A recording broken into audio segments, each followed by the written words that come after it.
इस कहानी के सभी पात्र और घटनाएं काल्पनिक हैं, जिसका किसी भी व्यक्ति या घटना से कोई संबंध नहीं है। यदि किसी घटना के साथ इसकी समानता होती है, तो इसे मात्र एक संयोग कहा जाएगा।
दिग दिगंत और अनंत तक गूंजायमान है।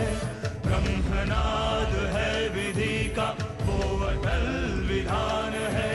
धर्म की अधर्म पर विजय का वो प्रमाण है। जायमान है वो अटल विधान है। विजय का वो प्रमाण है। ब्रह्मांड का महान योद्धा वो आर्यमान है।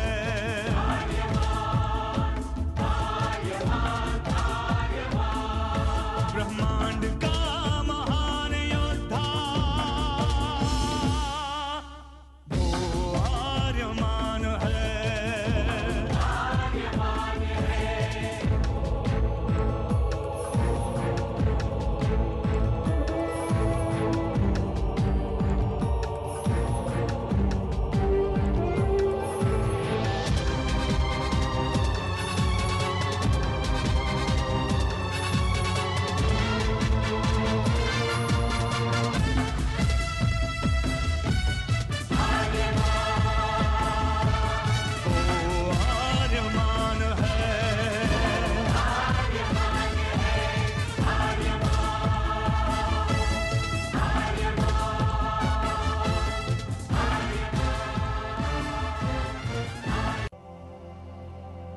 अनंत असीम ब्रह्मांड, अद्भुत, विशाल, विराट, जहां असंख्य आकाश गंगाएं प्रतिक्षण बनती रहती हैं, मिटती रहती हैं।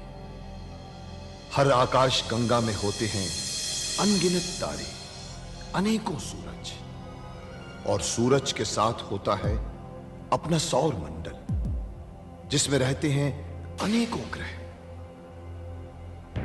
न जाने कितने सूरज चमके और बुझ गए, न जाने कितने तारे चमके और खो गए, न जाने कितने ग्रह, कितनी पृथ्वियां, कितनी सभ्यताएं बनी, बढ़ी और खो गई समय की इस अनंत धारा में।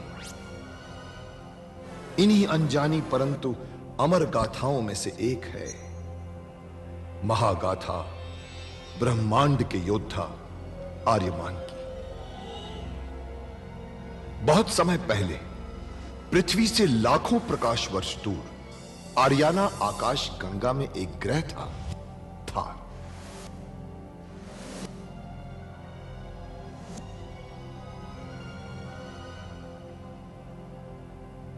थार एक रेगिस्तान था, पानी की बूंद नहीं थी, फिर भी पूरे ब्रह्मांड के लिए मूल्यवान था थार, क्योंकि थार में थी ऐसी खाने जहां से दुर्लभ जीवनदायी पदार्थ निकलता था, जिसे थारस कहते थे। यह किसी भी ग्रह की जहरीली से जहरीली हवा को भी रासायनिक प्रक्रिया से प्राणवायु बना देता था, जीने के लायक बना देता था। कहावत थी, थारस जिसके वश में, पूरी आकाश गंगा उसके वश में। आर्याना आकाश गंगा की संरक्षक संस्था ओमियान के नियमों के अनुसार थारस को कोई भी व्यक्ति अपने वश में नहीं कर सकता था। यहां तक कि थार ग्रह का राजा जारांत भी नहीं। राजा होते हुए भी जारांत अपना राज्य गणतंत्र प्रणाली से चलाता था। खानों से निकलने वाले थारस का 25% भाग ही थार ग्रह के हिस्से में आता था। बाकी का हिस्सा ओसेक अंतरिक्ष संगठन में चला जाता था। ओसेक आरियाना आकाश गंगा के व्यापारियों का संगठन था और जिसका संचालन अंतरिक्ष में बनाए गए एक कृत्रिम ग्रह ओसेक से होता था। मगर ओसेक संगठन में कई व्यापारी ऐसे भी थे जो अति महत्वाकांक्षी थे, जो पूरे ब्रह्मांड में अपना आधिपत्य स्थापित करना चाहते थे। परंतु जब तक ओमियान था तब तक कोई कुछ नहीं कर सकता था। ओमियान अंतरिक्ष के लोगों की संरक्षक संस्था थी जो अंतरिक्ष के निवासियों के हितों का पूरा ध्यान रखती थी और अपनी शांति सेना के द्वारा संपूर्ण ब्रह्मांड में शांति और व्यवस्था बनाए रखती थी। इसी ओमियान संस्था का अध्यक्ष था महान होशिंग। होशिंग जिस ग्रह पर रहता था उस ग्रह का नाम था कुरुक्षेत्र, जहां आज छिड़ी हुई है एक महाजंग।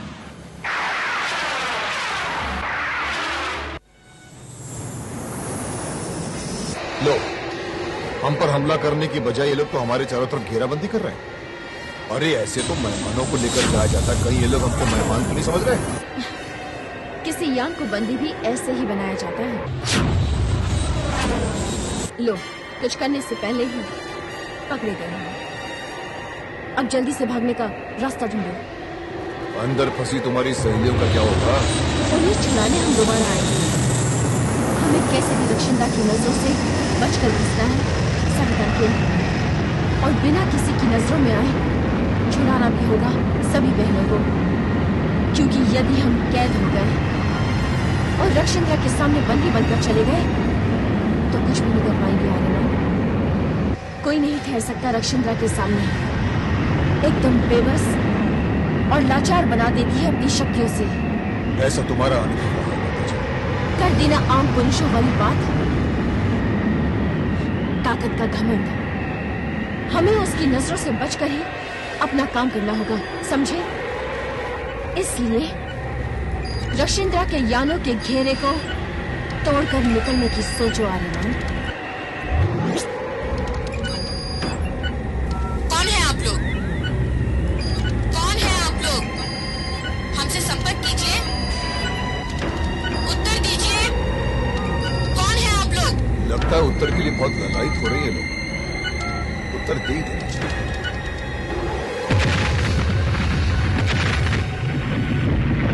ये क्या किया तुमने? जवाब मांगा था ना इन्होंने, वही दे रहा हूं। हमारे यान पर हमला कर रहा है, कुचल डालो इसे, धज्जियां उड़ा डालो इसकी, और यान भेजो। बचकर जाना नहीं चाहिए ये यान।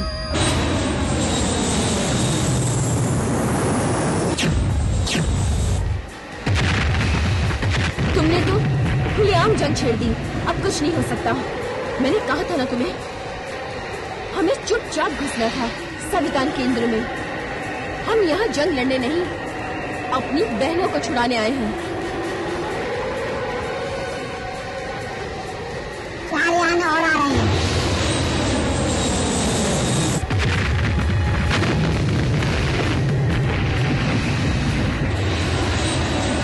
बिल्कुल आम पुरुषों जैसे हो तुम, जिससे केवल शक्ति प्रदर्शन करना अच्छा लगता है। बेकार का प्रदर्शन। ताकत दिखाने का कोई मकसद भी तो होना चाहिए। आखिर तुम ये सब क्यों कर रहे हो? तुम सुन क्यों नहीं रहे हो? अगर तुम ये सब दिखाने के लिए कर रहे हो तो बस करो। मैं समझ गई हूँ कि तुम कुशल योद्धा हो। तुम सुन रहे हो ना? तुम ताकतवर हो, मैं जानती हूँ।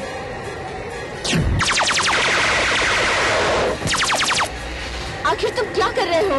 पुरुष के पास सिर्फ शक्ति ही नहीं होती, सवितान आश्रम में चुपचाप घुसने के लिए आवश्यक है कि हम आसमान में लड़ते हैं। समझ गए ना टोबो? मतलब अब मुझे लड़ना होगा?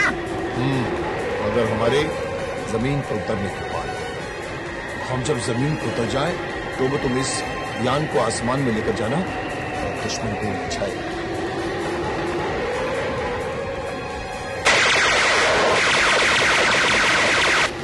आओ तेजी, लो सामान।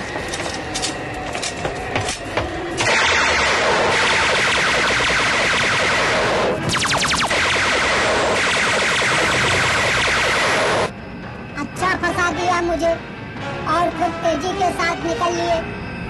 अब लड़ते रहो टोबो, लड़ते रहो अकेले।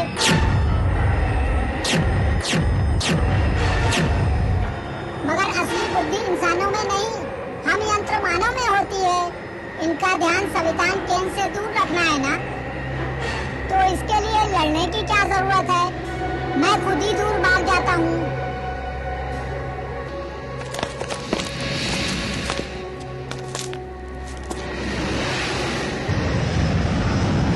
वो भाग रहा है, वो भाग रहा है पाप शक्ति रक्षेंद्रा, वो भाग रहा है हमसे डरकर। अकेला यान आखिर टिकता भी कितनी देर हमारे यानों के सामने। ये बात वो अच्छी तरह जानता था, फिर भी वो आया। ना सिर्फ आया, पहले उसने हमारे यानों पर हमला भी किया। उसके हमले में कितनी तेजी थी, देखा तुमने? आर्यमान, गुफा। गुफा, आओ मेरे साथ। ऐसा हमला कोई आम योद्धा कर ही नहीं सकता, कभी नहीं। ये तो कोई बहुत ही कुशल योद्धा का काम है। हो सकता है उस यान में तेजी ही आई हो। अगर उस यान में तेजी आई है, तो उसके साथ जरूर कोई आया है जो तेजी से भी ज्यादा कुशल योद्धा है। मगर वो है कौन? वो जो भी रहा हो पाप शक्ति रक्षेंद्रा, वो हमसे डरकर भाग चुका है। हो सकता है ये उसकी कोई चाल हो। इस तरह अचानक भाग जाना, बात कुछ समझ में नहीं आई। अगर वो वास्तव में हमला ही करने आया था, तो अकेला क्यों आया था? और फिर भाग क्यों गया? आखिर कौन था उस यान में? वो जो भी है, या तो कुछ देर में मारा जाएगा या आपके सामने पकड़कर पेश कर दिया जाएगा। हमारे यान गए हैं उसके पीछे पाप शक्ति रक्षेंद्रा।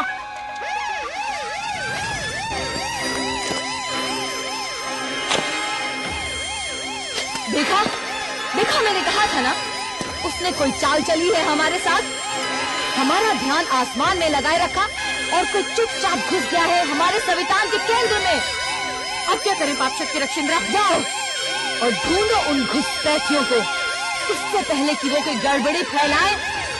जाओ और पकड़ लो उन्हें। लेकिन याद रखना, वो जो भी है बड़े शातिर। जाओ। जी पाप शक्ति रक्षेंद्रा। कितने ही शातिर क्यों ना हो तुम, मगर रक्षेंद्रा के सामने नहीं टिक पाओगे, नहीं टिक पाओगे, जो भी हो तुम।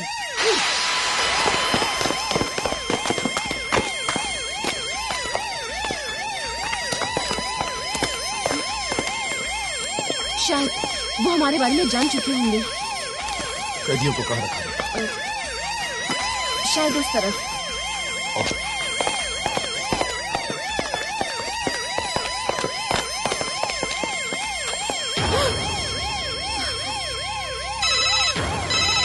वो लोग दो हैं। तेजी के साथ कोई और भी आया है। क्या? सावधान, सावधान! उत्तरी भाग में है वो शत्रु। वो लोग कैद खाने की ओर बढ़ रहे हैं।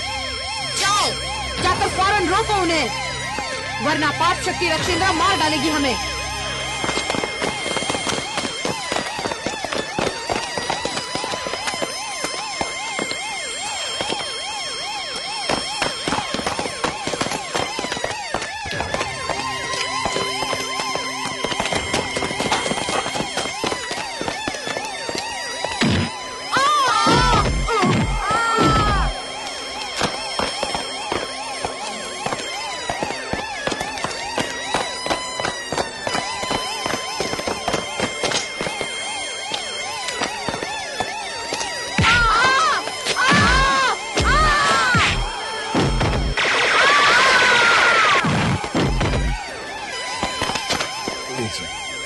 वाकई तुमने बिजली की तेजी।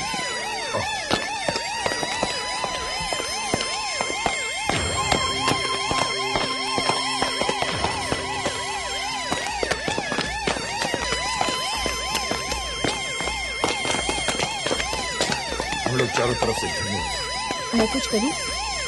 तुम क्या करो? सवितान की शक्ति से रूप बदल लेती हूँ।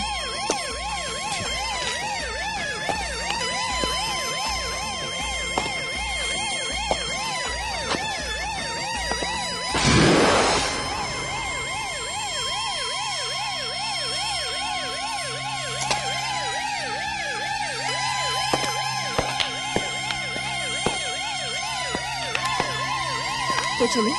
बहुत अच्छा, चलिए। रुक जाओ, ये तेजी का साथी है और ये मेरी पकड़ में है। तेजी मुझसे बचकर भाग गई है। जाओ उसे ढूंढो, जाओ उसे ढूंढो। और सुनो, इसे कैद खाने ले चलते हैं। चलो।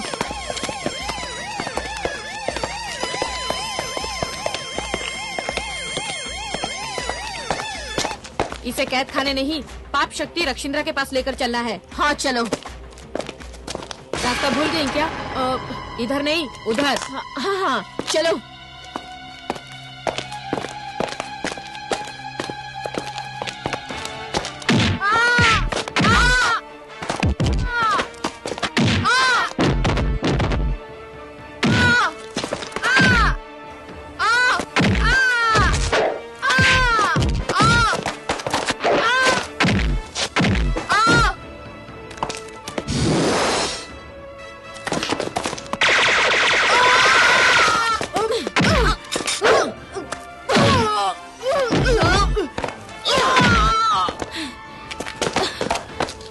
आओ तेजी।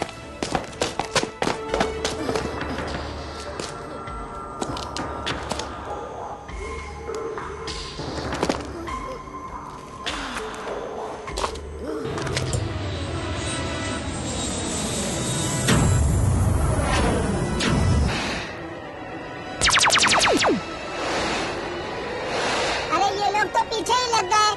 अरे भाई, मैं युद्ध नहीं, शांति चाहता हूँ। शांति।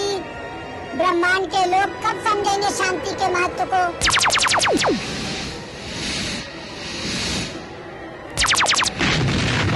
अरे गलती हो गई।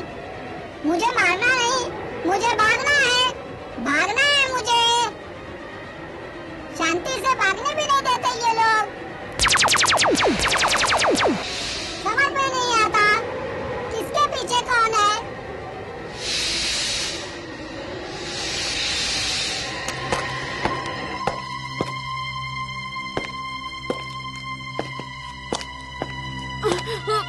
पाप शक्ति रक्षिंद्रा,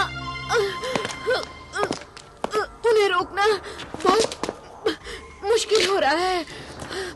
तेजी के साथ कोई योद्धा भी है जो अकेला ही सैकड़ों के बराबर है। उसने हमारे कई सैनिकों को मार डाला, पाप शक्ति रक्षिंद्रा। और वो हमारे कैद खाने की तरफ बढ़ रहे हैं, पाप शक्ति रक्षिंद्रा।